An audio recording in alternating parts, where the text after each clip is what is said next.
ரொம்ப காலமாக வந்து இந்த வாட்ஸ்அப் மெசேஜ் மாதிரி நம்புறாங்க. கஷ்டப்பட்டா மேலே வந்துடலாம், கஷ்டப்பட்டாலும் மேலே வர முடியாது. அக்ரி.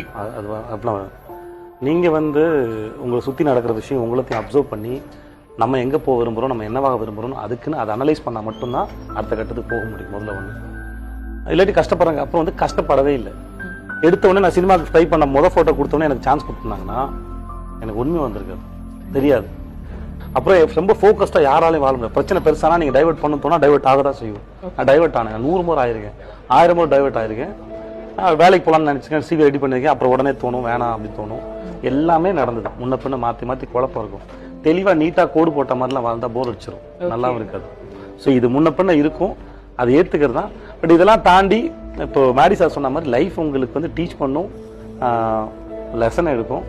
அந்த அதுலேருந்து நீங்கள் என்ன கற்றுக்குறீங்கன்னு அது ஒரு வேலை பார்க்கலாம், டெஸ்ட் பண்ணுவோம். அதை வச்சு தான் நான் இன்னைக்கு பிழைக்கிறேன்.